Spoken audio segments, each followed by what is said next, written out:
नमस्कार, sports plus में आपका स्वागत है। मैं हूं आपके साथ घनश्याम कौशिक। स्पोर्ट्स प्लस में आज हम बात करेंगे कुछ ऐसे भारतीय खिलाड़ियों की जो रैंकिंग के राजा थे और अब रंक बन गए हैं, और कुछ अब भी राजा हैं, लेकिन उसका फायदा क्या है। ये सभी खिलाड़ी भारतीय टीम की शान हैं, लेकिन जब मैदान पर प्रदर्शन करने की बात आती है तो इनकी ये शान शौकत हवा हो जाती है और बस रह जाती है इनकी नाकामी। इसीलिए वो रैंक के राजा तो हैं, लेकिन अब मैदान पर रंक बन गए हैं। इसके अलावा बात होगी मात खाते माही की, जो लगातार मात खाते ही जा रही हैं और अब उनकी कप्तानी पर ही सवाल उठने लगे हैं। खेल की कुछ और खबरें भी होंगी, लेकिन शुरुआत करते हैं रैंक के उन राजाओं के साथ जो अब रंक हो गए हैं।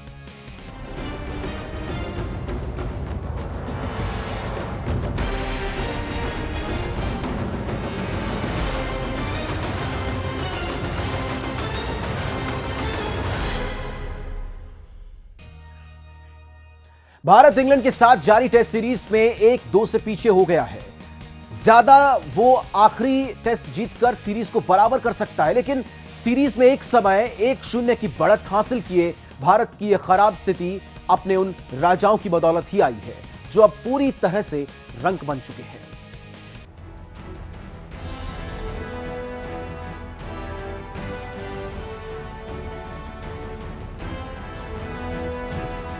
भारत के रविचंद्रन अश्विन इंग्लैंड के खिलाफ मैनचेस्टर में चौथे टेस्ट में बल्ले से अच्छे प्रदर्शन के बाद आईसीसी की रैंकिंग में नंबर 1 टेस्ट ऑलराउंडर बन गए हैं। पर क्या खिलाड़ी का टॉप ऑलराउंडर होना ही काफी है? बड़ा सवाल तो यह है कि ऐसा टॉप रैंक किस काम का जो टीम के काम ना आ सके, जो टीम में जगह ना बना सके। जी हां, इंग्लैंड में चल रही 5 मैचों की सीरीज में शुरुआती 3 टेस्ट में जनाब को मौका ही नहीं मिला। आखिर हर ओर यही शोर था कि टीम का सबसे सफल स्पिनर बाहर क्यों बैठा है, कप्तान ने अपने चहेते को बाहर क्यों बैठा रखा है। आखिर जिस गेंदबाज ने 20 मैच से पहले 100 विकेट अपने नाम कर लिए हों, उसे मौका क्यों नहीं दिया जा रहा। शायद आप भी इसी उलझन में होंगे, तो आइए अब जरा इन आंकड़ों को देखिए। 20 टेस्ट, 104 विकेट, करियर औसत 28.50। भारत में लिए 95 विकेट, भारत से बाहर लिए 9 विकेट, भारत से बाहर करियर औसत 74.77, भारत से बाहर करियर स्ट्राइक रेट 140। ये आंकड़े चिल्ला चिल्ला के भारत के टॉप स्पिनर की विदेशों में चल रही असफलता को दर्शा रहे हैं।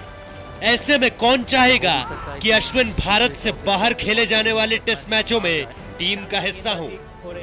एक और जहां इंग्लैंड के पार्ट टाइमर मोइन अली महज 13 ओवरों में भारत के 4 विकेट ले गए, वहीं दूसरी ओर अश्विन को 14 ओवरों में एक भी विकेट नहीं मिला। हालांकि बल्ले से अश्विन ने ओल्ड ट्रैफर्ड में पहली पारी में 40 जबकि दूसरी पारी में नाबाद 46 रन बनाए। बहरहाल टेस्ट मैच विकेटों से जीते जाते हैं और लॉर्ड्स को छोड़ दिया जाए तो भारत ऐसा करने में अब तक नाकामयाब रहा है। भारतीय ऑफ स्पिनर के अब 372 रेटिंग अंक हो गए हैं और उन्होंने दक्षिण अफ्रीका के वन ऑन फिलेंडर को 365 अंक के साथ दूसरे स्थान पर धकेल दिया है। बांग्लादेश के शाकिब अल हसन तीसरे स्थान पर हैं, जबकि इंग्लैंड के स्टुअर्ट ब्रॉड ऑस्ट्रेलिया के मिशेल जॉनसन को पीछे छोड़कर चौथे स्थान पर पहुंच गए हैं। अश्विन 13वें स्थान के साथ भारतीय गेंदबाजों में सर्वश्रेष्ठ हैं, हालांकि उन्हें एक स्थान का नुकसान हुआ है। प्रज्ञान ओझा 15वें स्थान पर और ईशांत शर्मा 20वें स्थान पर हैं।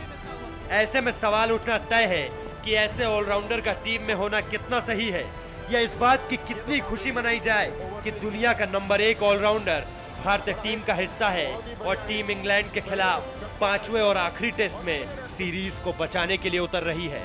रोहित जुगलान, स्पोर्ट्स डेस्क, समाचार प्लस। एक तरफ अश्विन रैंकिंग के राजा बनकर भी मैदान पर टीम को जीत नहीं दिला पा रहे हैं, तो दूसरी तरफ कुछ ऐसे भी भारतीय सूरमा हैं जो कभी रैंकिंग टेबल पर राज किया करते थे, लेकिन आज वो मैदान से लेकर टेबल तक के रंक बनकर रह गए हैं।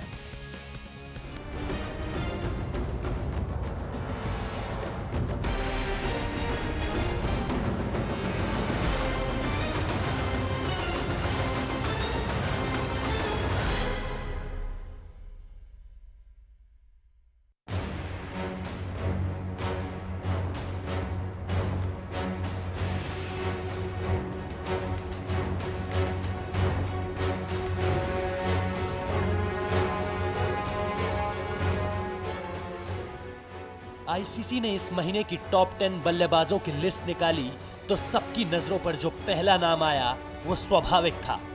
टेस्ट इतिहास में 10वां दोहरा शतक जमाकर श्रीलंका के कुमार संगकारा टॉप पर थे। पर नजरें जब नीचे से टॉप 10 की लिस्ट को टटोलती हुई ऊपर आई, दुख तो तब हुआ। जी हां, भारत के किसी भी खिलाड़ी का नाम नहीं है। जी हां, टॉप 10 की लिस्ट में भारत के किसी भी खिलाड़ी का नाम नहीं है, न विराट कोहली और ना ही चेतेश्वर पुजारा। इंग्लैंड में चल रही 5 मैचों की सीरीज के प्रदर्शन का असर दोनों की आईसीसी रैंकिंग पर भी पड़ा है। जी हां, भारतीय टीम के 2 दिग्गज, 2 ऐसे खिलाड़ी जिनसे इस दौरे में हर किसी को उम्मीद थी, क्योंकि ये दोनों हर टेस्ट पास करके यहां पहुंचे थे। क्या ऑस्ट्रेलिया, क्या दक्षिण अफ्रीका और क्या न्यूजीलैंड, हर जगह शतक लगाकर ये खिलाड़ी अब इंग्लैंड की धरती पर थे। अंग्रेजी टीम की फॉर्म को देखते हुए ऐसा लग रहा था कि यहाँ तो ये दोनों बल्लेबाज गदर मचा देंगे। दोनों पहली बार टेस्ट सीरीज के लिए इंग्लैंड के दौरे पर थे। वार्म अप मैचेस शुरू हुए और दोनों से उम्मीदें भी जुड़नी शुरू हो गई, पर दोनों फेल हो गए। इसके बाद बारी थी असली टेस्ट की। दोनों का बुरा दौर यहीं से शुरू हुआ। नॉटिंगम, जी हां, वो पिच जिसकी खूब आलोचना हुई, वो पिच जो नॉटिंगम की कम नागपुर की ज्यादा लग रही थी। वहां पहले विराट कोहली फेल हुए और फिर पुजारा भी दोनों पारियों में मिली शानदार शुरुआत को उसके अंजाम तक ना ले जा सके। फिर बारी क्रिकेट के मक्का लॉर्ड्स की थी। 200 साल पुराने इस मैदान ने कई दिग्गज खिलाड़ियों को बनते बिगड़ते देखा है। उम्मीद तो ये थी कि पहली बार में ही ये दोनों खिलाड़ी अपना नाम लॉर्ड्स के ऑनर्स बोर्ड में लिखवा देंगे, लेकिन दोनों खिलाड़ी फिर फेल हो गए। भारत ने 28 साल बाद लॉर्ड्स को जीतकर इतिहास तो रच दिया, पर कहीं किसी कोने में हर कोई सोच रहा था कि भारत के इन 2 दिग्गजों को आखिर हो क्या गया है। नतीजा 5 दिन बाद शुरू होने वाले टेस्ट मैच में सबके सामने था। राजबाउल में 266 रनों की हार और कोहली ने खेली सीरीज में अब तक की सबसे बड़ी पारी। जी हां, पूरे 39 रनों की। और दूसरी तरफ पुजारा आते, कुछ देर खेलते भी, फिर उम्मीदें भी जगती और जैसे ही लगता कि बस अब लंबा खेलेंगे, तब तक पुजारा को ड्रेसिंग रूम की याद सताने लगती। राजबाउल हार के बाद मैच उस ऐतिहासिक मैदान पर पहुंचा जहां आज से 24 साल पहले महज 17 साल 112 दिन के लड़के ने इंग्लैंड के खिलाफ शतक जड़ते हुए भारत के लिए मैच बचा लिया था। और उसके बाद करियर में 100 शतक जड़ दिए। जी हां, सचिन रमेश तेंदुलकर। अब हर किसी को अगला तेंदुलकर कोहली में नजर आता है तो उम्मीदें बंधनी लाजमी थी। लगा कोहली के बल्ले से निकलेगा सीरीज का पहला शतक, पर कोहली तो पहली पारी में खाता भी नहीं खोल पाए और दूसरी पारी में जहां सचिन ने मैच बचाने के लिए नाबाद 119 रन बनाए थे, वहां कोहली ने 7 रन बनाकर मैच बचाने की कोशिश की और भारत महज 2.5 दिन में पारी और 54 रन से हार गया। अब आखिरी टेस्ट में दोनों से एक बार फिर उम्मीदें होंगी, जहां इन दोनों पे न केवल अपनी रैंकिंग के लिए बल्कि टीम की जीत के लिए भी रन बनाना बेहद जरूरी होगा। रोहित जुगलान, स्पोर्ट्स डेस्क, समाचार प्लस।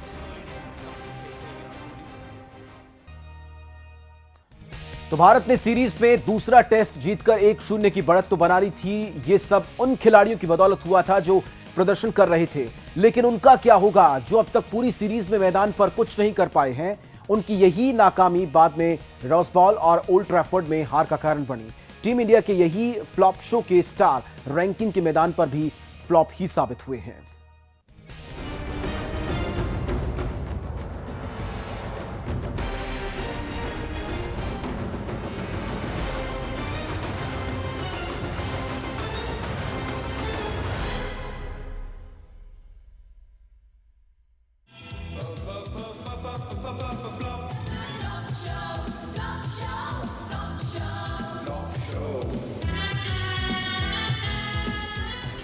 अब मुकाबला बदलेगा नहीं, सम्मान का है।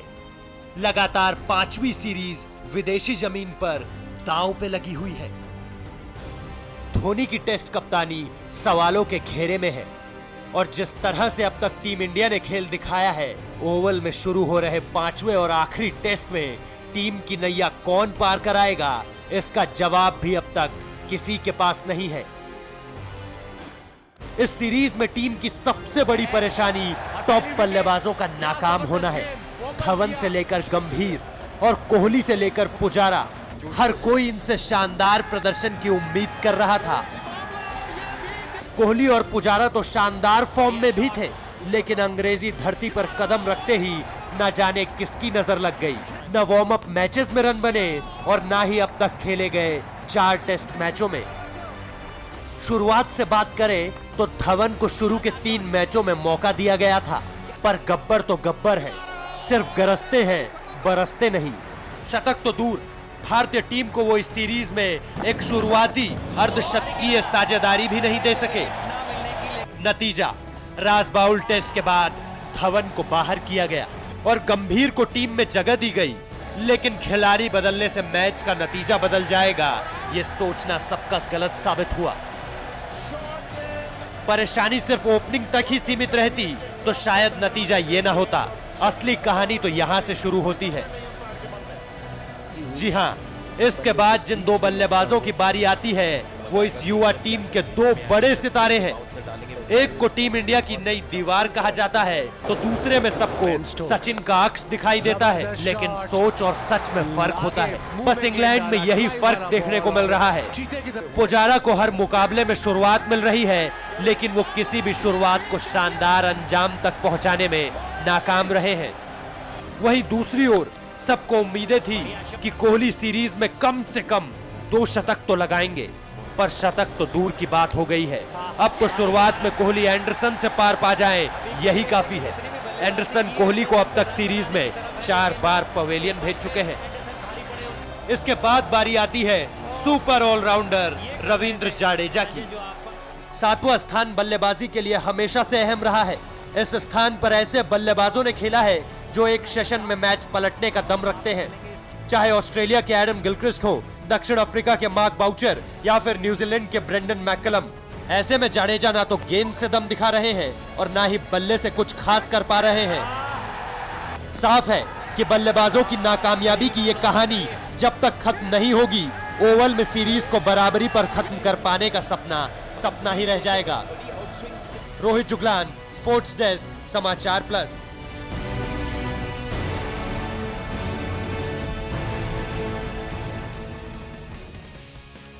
तो ये तो कहानी थी रंक बने रैंक के उन राजाओं की, जिनकी बदौलत टीम इंडिया भी आज इस मोड़ पर आकर खड़ी हो गई है कि आखिरी टेस्ट में सीरीज को बचाने के लिए उतरेगी। यहां एक छोटे से ब्रेक के लिए रुकेंगे, ब्रेक के उस पार बात करेंगे मात खाते माही की एक कहानी की।